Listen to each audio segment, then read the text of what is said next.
कर्माचा विचार करत असताना या अभंगामध्ये तुकोबराय सांगतात, आईशी जोडी करा रामकंठी धरा, जेणे चुके फेरा गर्भवास. परमात्म्याची सेवा करत असताना जगताकडे जर आपण बघितलं तर कर्माचा विचार सांगितला जातो. असा एकही जीव नाही तो कर्म न करणारा. गीतेमध्ये बघा, ज्ञानेश्वरीमध्ये बघा, गाथ्यामध्ये बघा, प्रत्येक संतांनी कर्म करायला सांगितलं. मग कर्माचा विचार सांगत असताना कोणतं कर्म करायला सांगितलं हा विचार मला सांगायचा आहे.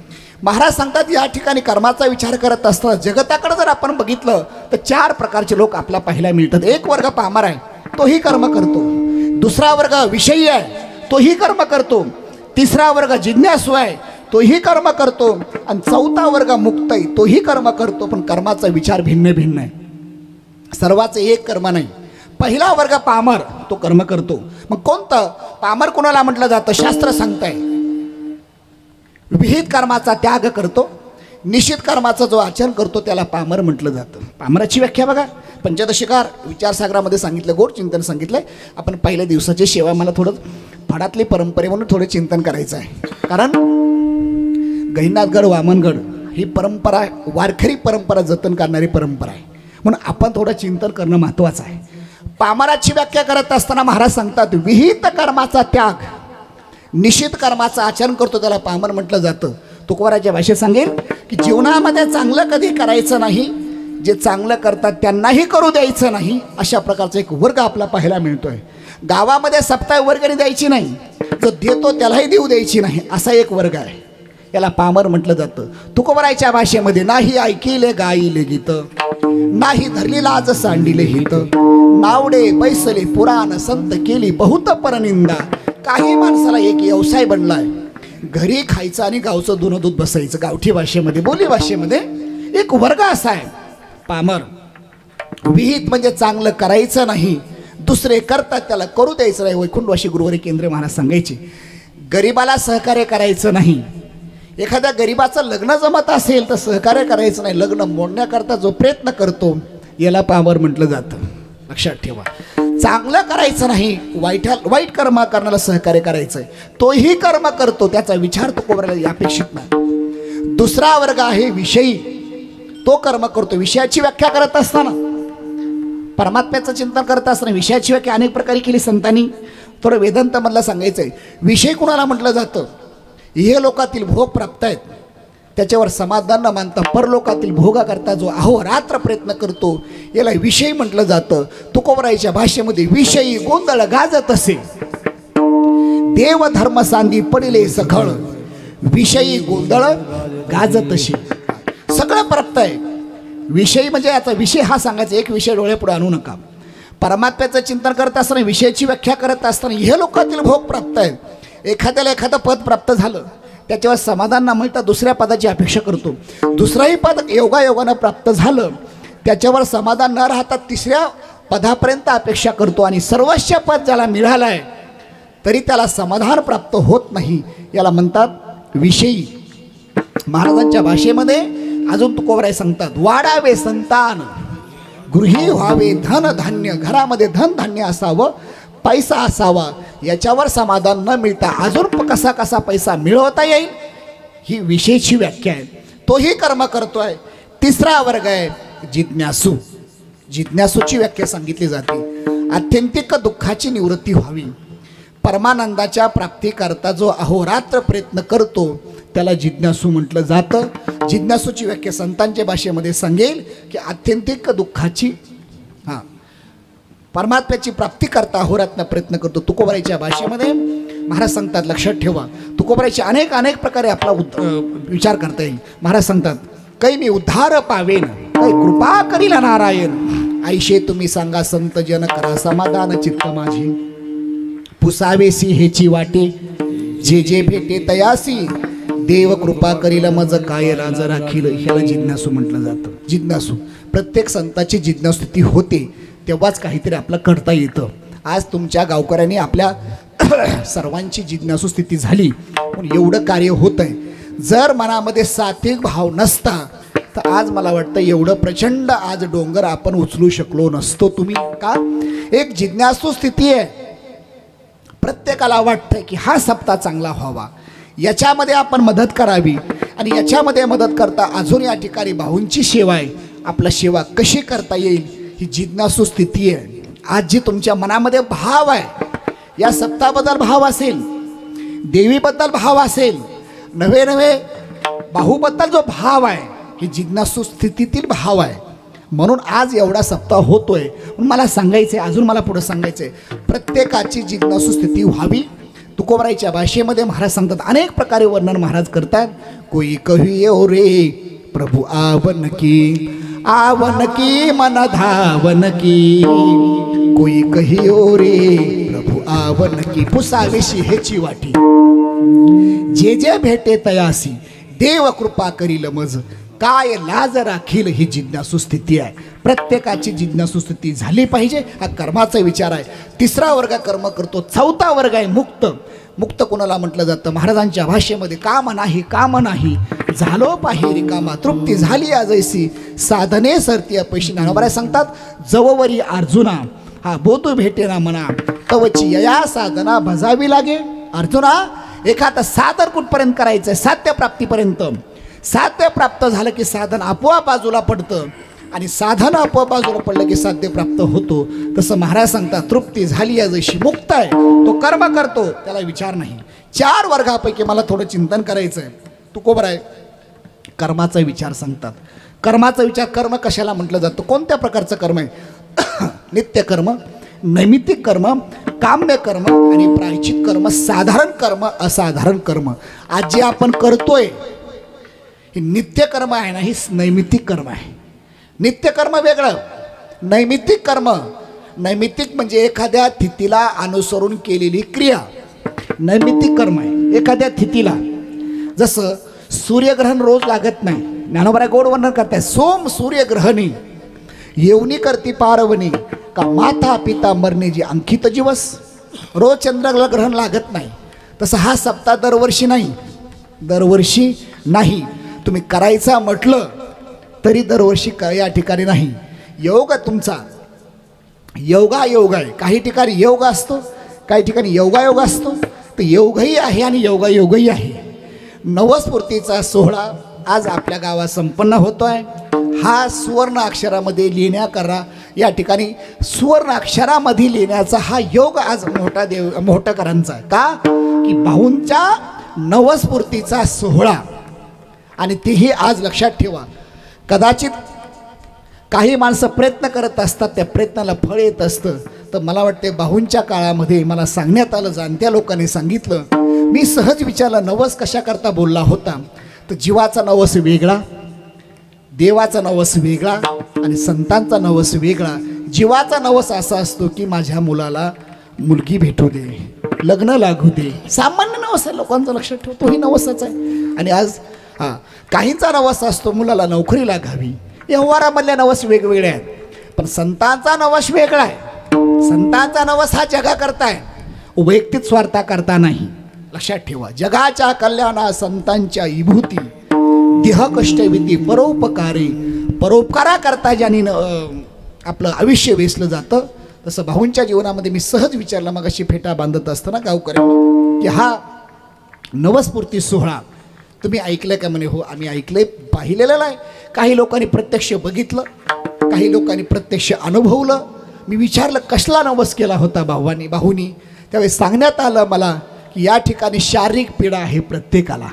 शरीर आहे प्रत्येकाला, पारमार्थिक असेल किंवा ग्रस्ती असेल, पुण्यवान असेल, पापी असेल, या ठिकाणी शरीराची पीडा कोणालाही चुकली नाही. शरीर दुःखाचे कोठार, शरीर रोगाचे भांडार, नाही अपवित्र शरीर ऐशे. महाराज सांगतात प्रत्येक आहे शरीराचे भोग असतात. काहींचे उत्तम भोग असतात, काहींचे मध्यम भोग असतात आणि काहींचे कनिष्ठ भोग असतात. तसं प्रारब्धामध्ये सुद्धा मला सांगण्यात आलं की भाऊनी देवीला नवस बोलला. नवस बोलताना असा नवस बोलला, कारण बोलणारे कोण? संत आहेत. बोलणारे कोण आहेत? जीव नाही आहे, बोलणारे संत आहेत. नवस कुणाकडे बोलतायत? ते ज्ञानोबराच्या भाषेमध्ये सांगेल, लक्षात ठेवा, जया ते काम धेनो माही. नवस बोलतायत भाऊ, संत बोलतायत. आणि कुणाला? या ठिकाणी जिथे कामधेनू मोठा देवी माता तुमच्या आमच्या करता बसल्यात, त्यांना नवस बोलतात. महाराज सांगतात, तुका म्हणे आम्ही जे जे इच्छा करू ते ते कल्पतरू पुरवित. जसं एखाद्या झाडाखाली कल्पतरूचं झाड असावं, त्या झाडाखाली तुम्ही इच्छा करावी, ती इच्छा पूर्ण होते. तसं तुम्हाला किती लोकांना माहिती आहे मला माहिती नाही, जगदंबा मोठा देवी ही कल्पतरू आहे. इच्छा करावी, थोडी सेवा करता जास्त मोबदला देणारी आहे. लक्षात ठेवा, थोडी सेवा करा. अनन्य भावाने ज्याने सेवा केली त्याला फळच आहे, आणि अनन्य भावाने ज्याने भाव ठेवला त्याला तेवढंच फळ आहे.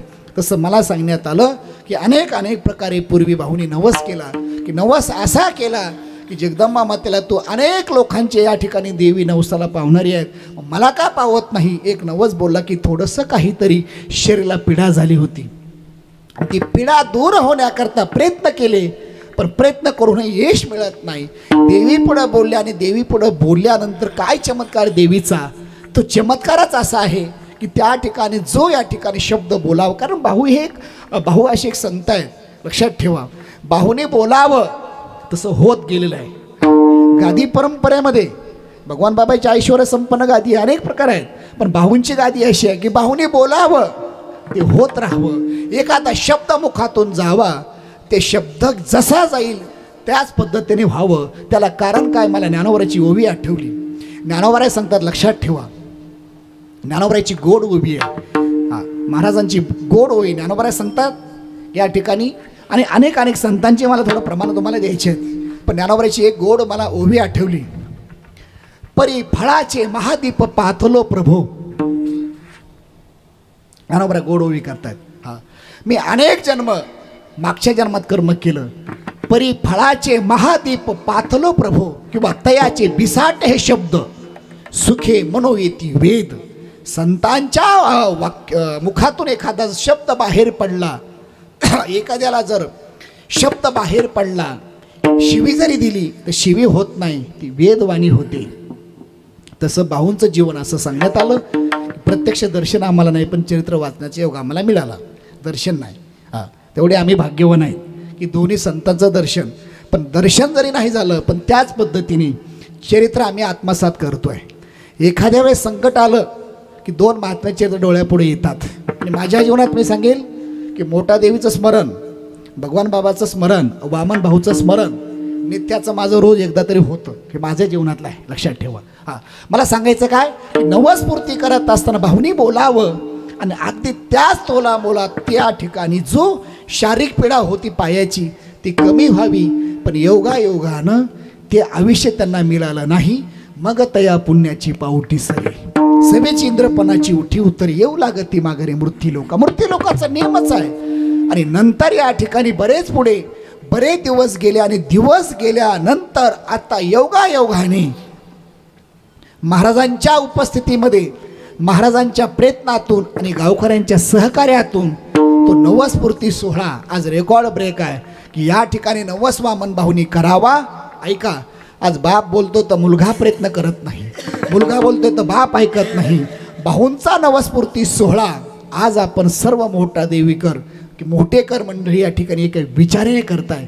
मला सांगायचं आहे का, सिद्धांतावर यायचं आहे, आणि बोललेला प्रयत्न तो शब्द आज या ठिकाणी पूर्ण करत असताना, आणि तेही ऐश्वर्यामध्ये. अरे साधा व्यवहार आहे, नवस बोललं तर किती लोक येतात, 10 लोक, 15 लोक, 20 लोक, पाहुणे रावळे. आता बघा एवढा प्रचंड एवढा मोठा मंडप आहे. मला वाटतंय मोठ्या आपल्या गावकऱ्यांचा पहिला एखादा सप्ताह, एवढा सप्ताह मला वाटतं प्रथमच असेल. याच्या अगोदर मला सांगण्यात आलं नारायण बाबाने सप्ताह केला, पण त्या काळामध्ये प्रसिद्धी माध्यम एवढं नव्हतं, प्रतिकूल परिस्थिती होती.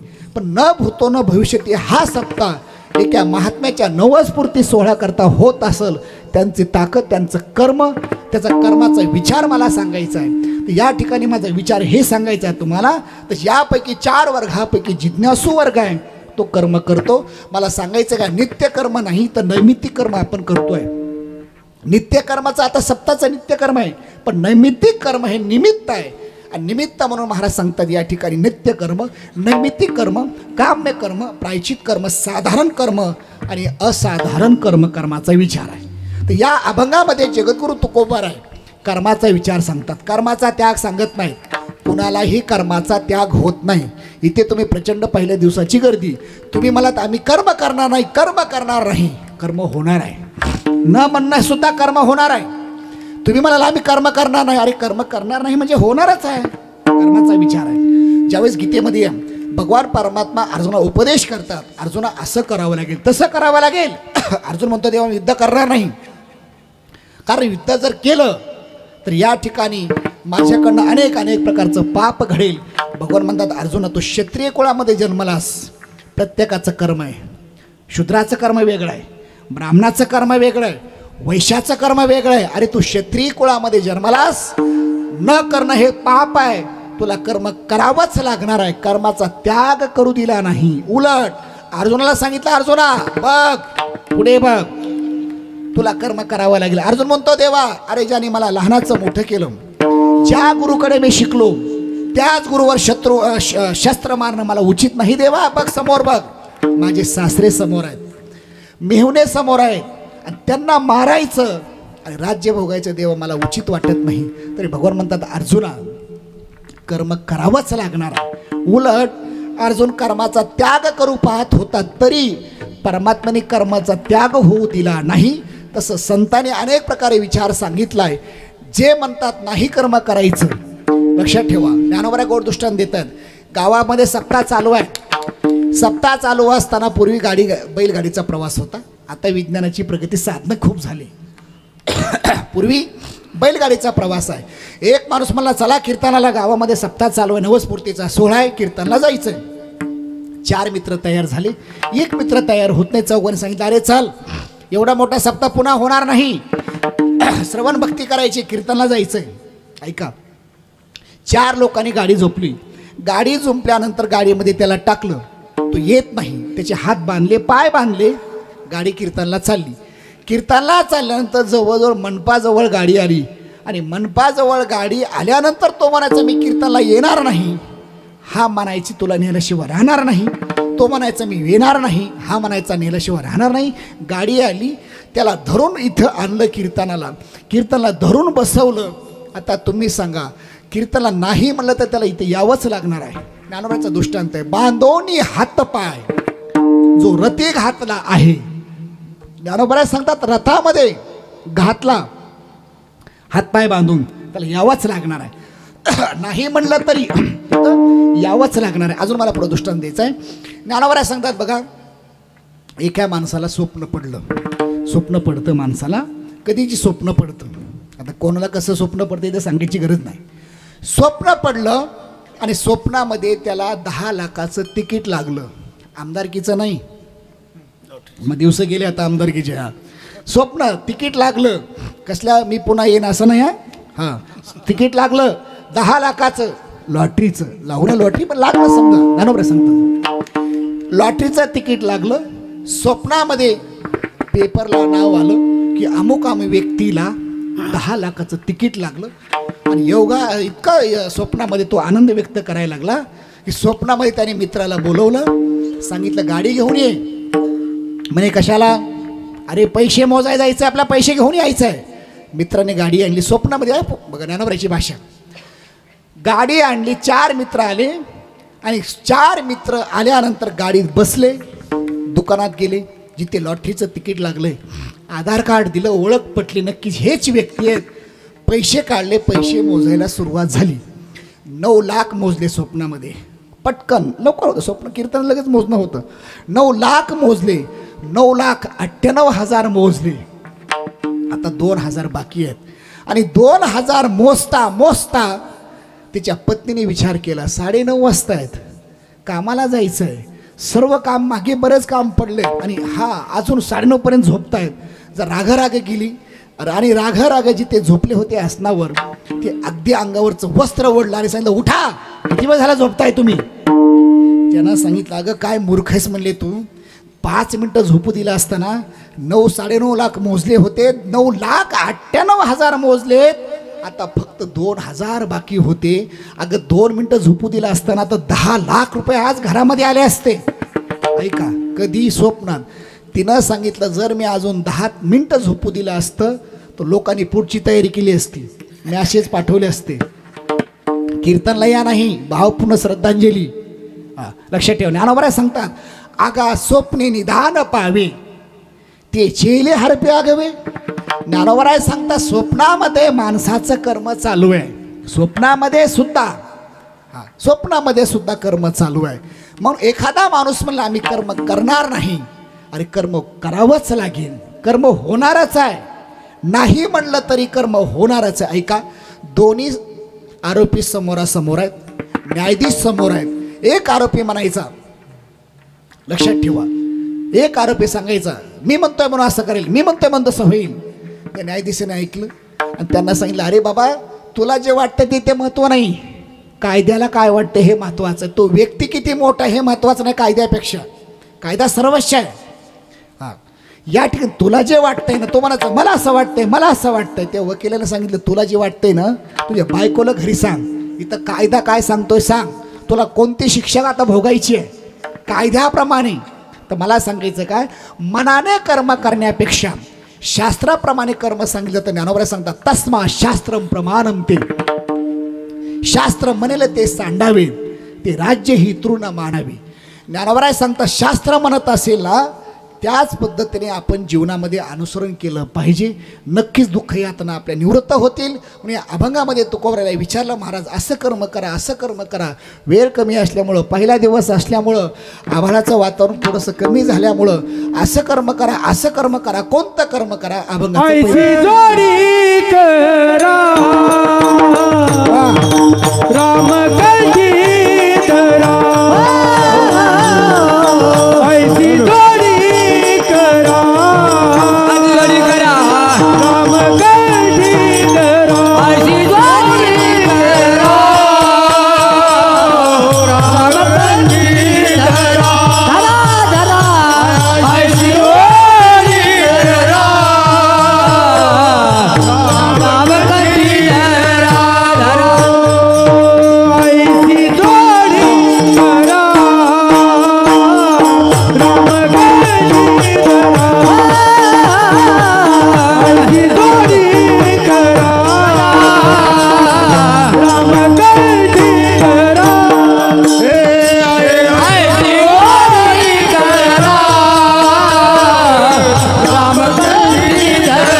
ऐशी जोडी करा रामकंठी धरा, जेने चुके फेरा गर्भस. पहिल्या चरणामध्ये महाराज सांगता ऐशी म्हणजे कसं, जोडी कोणती. अनेक जोड्या आहेत बघा, काही जोड्या दुःखदायक आहेत. हां, पक्ष्यामध्ये जोड्या आहेत, प्राण्यामध्ये जोड्या आहेत, माणसाच्याही जोड्या आहेत. तर महाराज सांगता ऐशी जोडी करा. कोणती जोडी करा, रामकंठी धरा. परमात्म्याचं चिंतन करत असताना रामाचं आणि कृष्णाचं जोडी करा. इतर जोड्या लक्ष ठेवा, काही जोड्या फसव्या करतायत. महाराज सांगतात आता अनेक प्रकारच्या जोड्याचा विचार करायचा वेळ आपल्याकडे मर्यादित आहे. महाराज सांगतात कैशी जोडी करा, ऐशी जोडी करा. उत्तरार्धामध्ये रामकंठी धरा, रामाचं चिंतन म्हणजे कंठामध्ये धारण करा. मग तुम्ही मला रामाचं चिंतन कंठामध्ये म्हणजे काय, रामाला काय कंठामध्ये साठवायचं आहे का? हो, पण त्याचा विचार सांगत असं रामकंठी धरा. याचा अर्थ काय तर परमात्म्याचं नामस्मरण करा, प्रत्येक इंद्रियाचं कर्म सांगितलं आहे. डोळ्याचं कर्म आहे. डोळ्याचं कर्म कोणतं आहे? डोळे तुम्ही पहा रे सुख. हाताचं कर्म आहे. हाताचं कर्म आहे. पायाचं कर्म आहे. हस्तो पवित्रो यदिदान पुण्यम, पादो पवित्रो यदि तीर्थयात्रा. हाताचं कर्म आहे दान करणं. हाताचं कर्म दान देण्यात आहे. पायाची शोभा वारी करण्यात आहे. पादो पवित्रो यदि तीर्थयात्रा आणि कंठ पवित्रो यदि नाम घोषो. म्हणजे रामाचं चिंतन करा. म्हणजे रामाला साठवायचा अर्थ की बाणाचं साठवायचं नाही. परमात्म्याचं रामकृष्ण नामाचं चिंतन करा. नाव दिसायला छोटं आहे पण परिणाम वेगळा आहे. ऐका, परिणाम वेगळा आहे. जसं आत्ता तुम्ही अनेक विचार करता करता सूर्य एक आहे का अनेक आहेत? बोला. सूर्य एक आहे का अनेक आहेत? एकच आहे ना. आम्ही एकच बघितलं. मला माहीत नाही तुम्ही बघितलं असेल तर. तुम्ही विदेशामध्ये गेलात तर एकच सूर्य आहे. भारतामध्ये गेलात तर एकच सूर्य आहे. हां, एकच सूर्य आहे. ज्ञानोबा गोड वर्णन करतायत. सूर्य जसा एकच आहे पण प्रकाश मात्र सर्वाला आहे. बिंब तरी बचके एवढे परी प्रकाश अशी त्रिलोके थोकडे. ज्ञानोबा सांगतात दिसायला सूर्य लहान दिसतो पण प्रकाश त्रिलोक्य देऊन सुद्धा कमी आहे. तसं कंठ पवित्रो यदि नाम घोषो. परमात्म्याचं नामचिंतन करत असताना, रामाचं परमात्म्याचं चिंतन करत असताना महाराज सांगतात कंठी धरिला कृष्ण मनी, अवघा जनी प्रकाश राम कंठी धरा. रामाचं चिंतन कंठामध्ये धारण करा. परिणाम जेने चुके फेरा गर्भवास. गर्भवास अर्थ आहे की जेने चुके फेरा. गर्भाला यायचं कारण नाही, मरण्याचं कारण नाही. जेने चुके फेरा. फेरा करत असताना तुमच्या मागे अनेक प्रकारचे फेरे आहेत. किती जन्म झाला फेरा, गणित नाही जी दातारा. परमात्म्याकडे दातारा हा शब्द वापरला तुकोबाराने. अनेक लक्ष 84 न चुके फेरा अनेक प्रमाण आपल्याला देता येतील. जेने चुके फेरा गर्भवास. सर्वात मोठं दुःख कोणतं असेल? रोगाहीपेक्षा जास्त गर्भवासाचं दुःख आहे. काय सांगू गरिबीची यातना, मज भोगिता नारायणा, नवमास कष्टलासी 10व्याने प्रसूत झाली. महाराजांचा अनेक प्रकार आहेत. महाराज सांगतात गर्भाचं दुःख आहे आणि ते चुकवायचं असेल तर महाराज सांगतात जेने चुके फेरा गर्भवास, ऐशी जोडी करा. कोणती जोडी करा? आता अनेक प्रकारच्या जोड्या आहेत. तुमचं भाग्य आहे की आज परमात्म्याच्या जोडीच्या निमित्तानं सेवा तुम्हाला संपन्न करता येते. ऐशी जोडी करा. रामकंठी धरा. जेने चुके फेरा गर्भवास. गर्भवासाचं दुःखातून निवृत्त होण्याकरता हा अट्ठास आहे. एवढा अट्ठास कशाकरता करायचा? संतांनी कशाकरता अट्ठास केला? आपण कशाकरता करायचा आहे? भांडणं करण्याकरता नव्हे, वैरत्व करण्याकरता नव्हे, राजकारण करण्याकरता नव्हे, तर याच्याकरता आपण अट्ठास करायचा आहे बाबा की आता जेने चुके फेरा गर्भवास. पुन्हा जन्म नाही. बाकी सगळ्या गोष्टी आहेत. जीवनाचं सूत्र सांगितलं सुभाषितकारांनी. शतविहाय वक्तव्यम सहस्रम स्नानमाचरेत, लक्षविहाय दातव्यम कोटी त्यक्तो हरी भजे. महाराज सांगतात पुनर्वित्तम पुनर्मित्रम पुनर्भार्या पुनर्मही. जीवनाचं सूत्र सांगितलंय. ऐका, जीवनाचं सूत्र गोड सांगितलं. शतविहाय भोक्तव्यम, 100 काम टाका, भोजन करा. लक्षविहाय दातव्यम, शतविहाय भोक्तव्यम सहस्रम स्नानमाचरेत, 1000 कामं बाजूला साडा, स्नान करा. लक्षविहाय दातव्यम, 1,00,000 कामं बाजूला सारा, दान करा. आणि तुमचं भाग्य आता की तुम्हाला आम्हाला फार कामं आहेत, फार कामं आहेत. उद्यापासून सर्वांनी संकल्प करा. जे शाळेला असते खूपच महत्त्वाचं आहे. अतिदक्षता विभाग ज्याला म्हटलं जातं, खूपच महत्त्वाचं काम आहे. ज्याला सुट्टीच मिळत नाही त्यांना थोडीशी सवलत असेल. आणि खरं ज्याला काहीच कामं नाहीत त्यांनी संकल्प करा की 8 दिवस बघता बघता 1 दिवस आज आपला संपला. बरोबर, 1 दिवस आज आपला संपला. असा संकल्प करा की 8 दिवस गावच्या शिवातून आपण हद्द ओलांडायची नाही. इथेच गावकऱ्यांचं काम असेल नसेल, तालुक्यात लयच महत्त्वाचं काम असेल, फारच महत्त्वाचं आहे आणि तुम्हाला जावंच लागणार आहे तरच जा.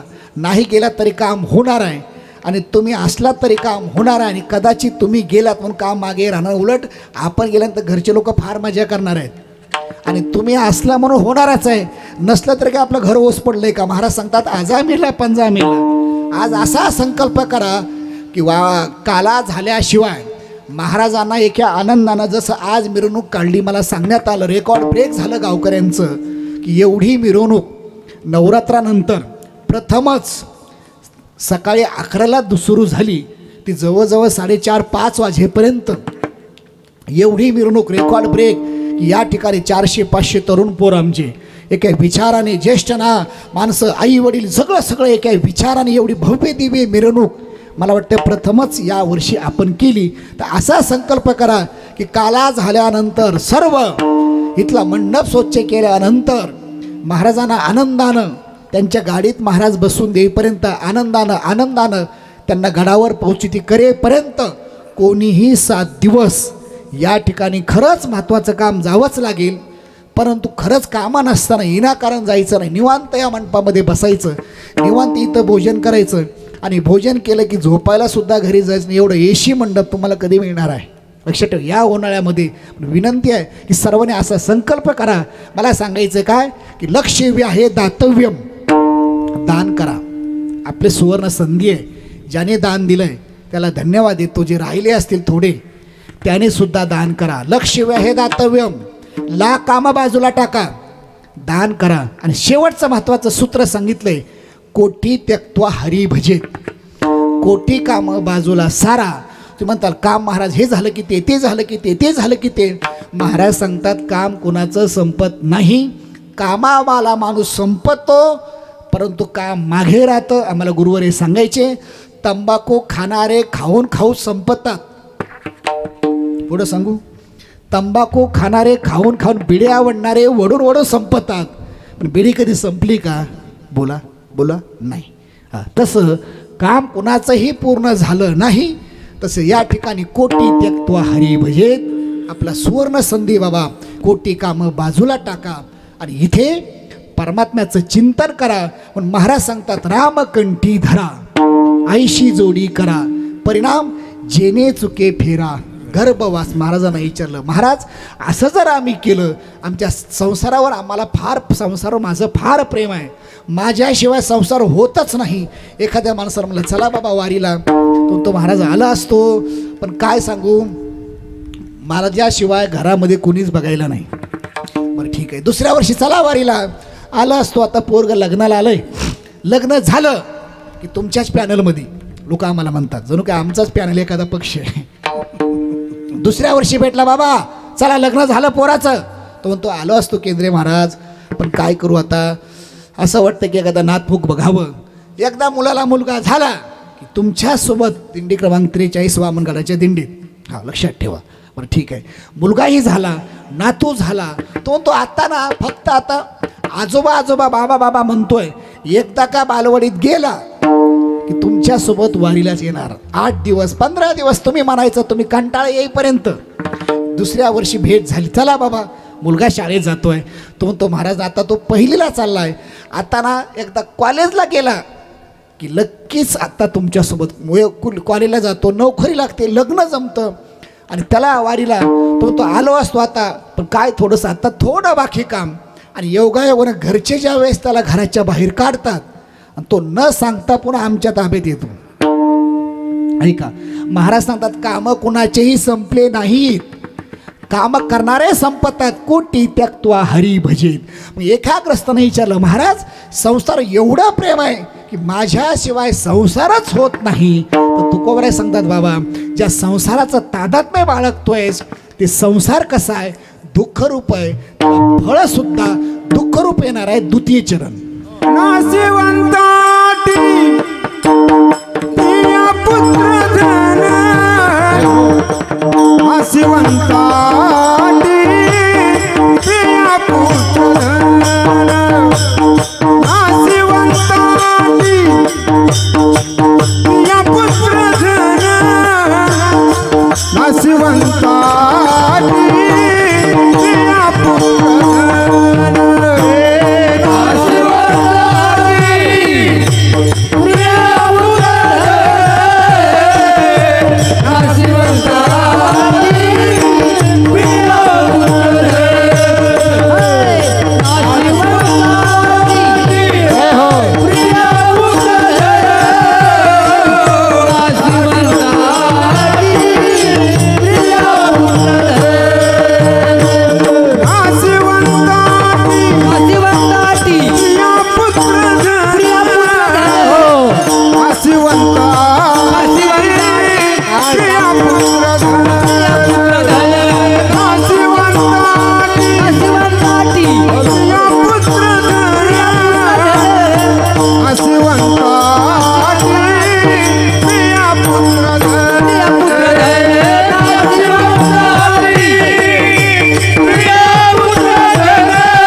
प्रिया पुत्र धन.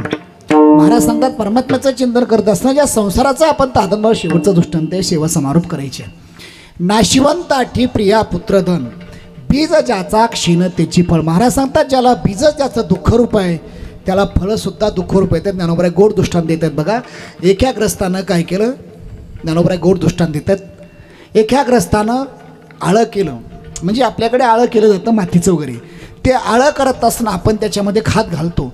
त्या ग्रस्तानं काय केलं, जास्त वशिला असल्यामुळं घरचा कारखाना असल्यामुळे त्यांनी पोत्याने साखर त्या आळ्यामध्ये टाकली. आळ्यामध्ये साखर टाकल्यानंतर विहिरीचं पाणी दिलं, बोरचं पाणी दिलं. योगायोगानं त्याने कडू भोपळे लावले, कारले लावले. कारले इतके सुंदर आले, भोपळे सुंदर आले. ज्यावेळेस तो शेतात आला, शेतात आल्यानंतर एक भोपळा तोडला, कडू लागला. दुसरा तोडला, कडू लागला. सेवकाला बोलवलं, का रे म्हणे मूर्खा, या ठिकाणी आज एवढे भोपळे, आज मी एवढी साखर टाकली, माती कमी, एवढी साखर आज आपण त्याच्यात टाकली, आज या ठिकाणी भोपळे कडू का? इतके भोपळे कडू आहेत, त्याला कारण काय? तू पाणी देत नका वेळेवर. त्यानं सांगितलं, मालक जास्त डोकं चालू नका, तुम्ही एखाद्या विशिष्ट कामामध्ये प्रवीण असताल, पण मी शेतकरी आहे, माझा अनुभव आहे. तुम्ही आळं कशाचं केले? म्हणे मी आळं मातीचं केलं. मध्ये काय टाकलं आहे? या ठिकाणी साखर तुम्ही मला टाकायला लावली, पोत्याने टाकायला लावली, पोत्याने. बरं बरं, त्यामध्ये तुम्ही भोपळे कसे आणले होते, ब्या कशा आणल्या होत्या? म्हणजे कारल्याच्या. आता तुम्ही सांगा, त्या सेवकांना सांगितलं, मालक जर बी तुम्ही कडू लावला असेल, तुम्ही साखर टाका किंवा दुसरं काही टाका, त्याला फळं सुद्धा कशी येणार आहेत? कारल्याचं. लिंबाचे झाडे साखरेची आळे, लिंबाचे झाडे साखरेची आळे, लिंबाचे झाडे साखरेची आळे, लिंबाचे झाडे साखरेची आळे.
लिंबाच्या झाडी. अजून मला कोवी सांगायची पुढं.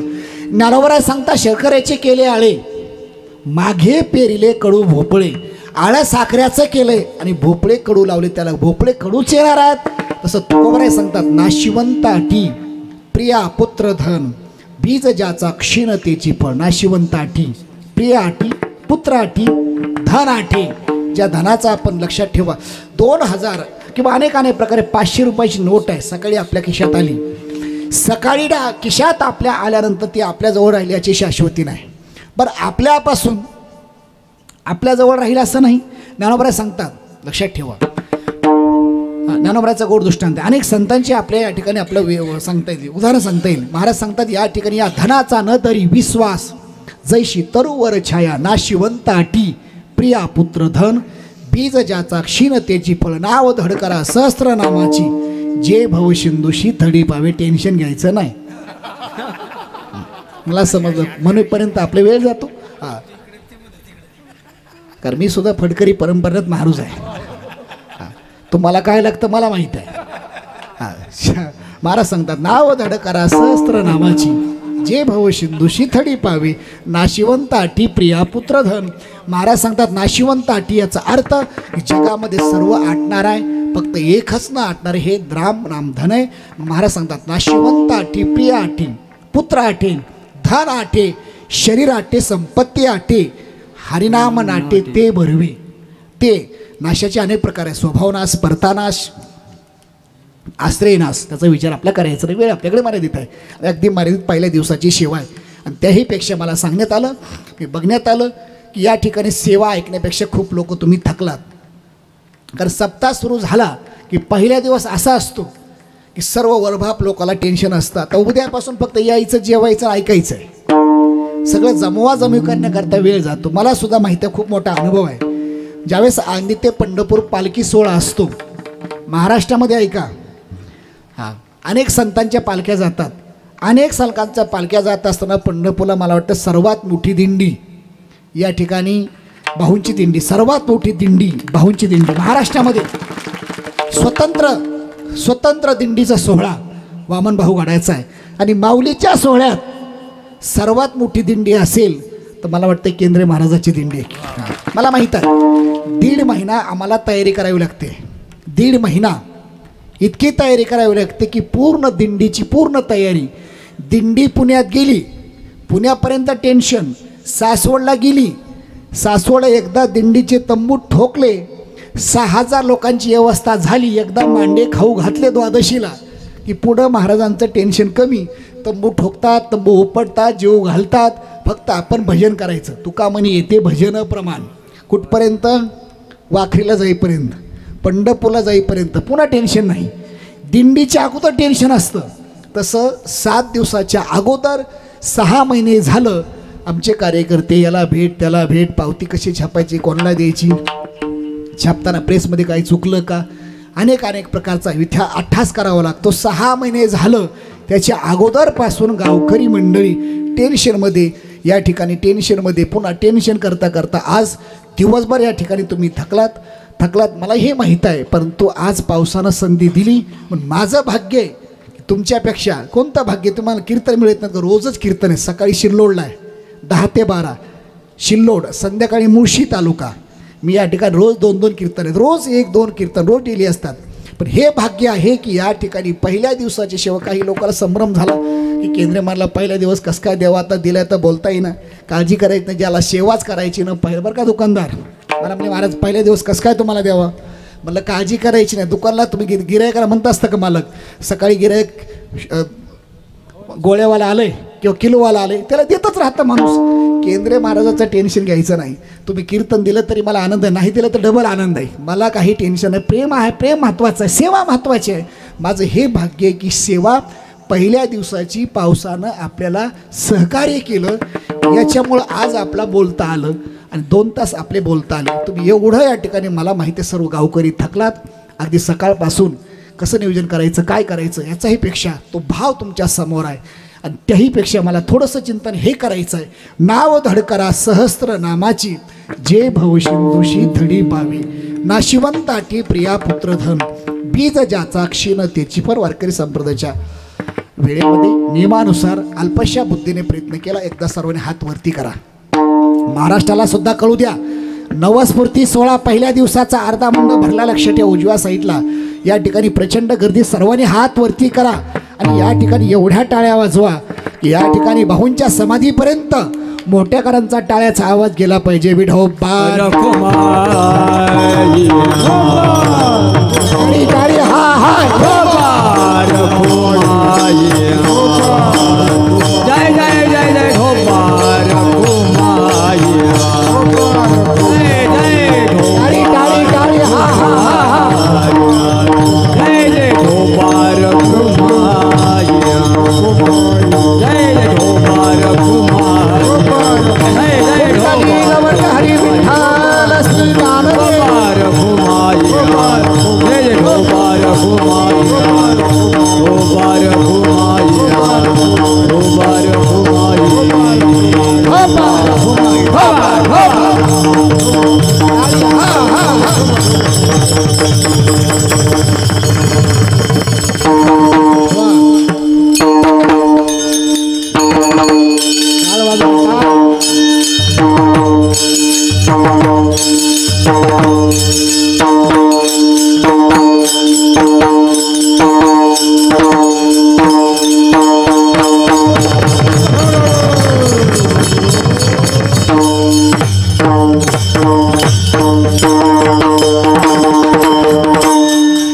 नाशिवंताटी प्रिया पुत्र धन बीज ज्याचा क्षीणतेची फळ तुका म्हणे काळा हाना तोंडावरी भाता भरा हरी रामवाणी नाशिवंताटी प्रिया पुत्र धन बीज ज्याचा क्षीणतेची फळ. महाराज सांगतात शेवटच्या चरणामध्ये तुका म्हणे काळा हाना तोंडावरी.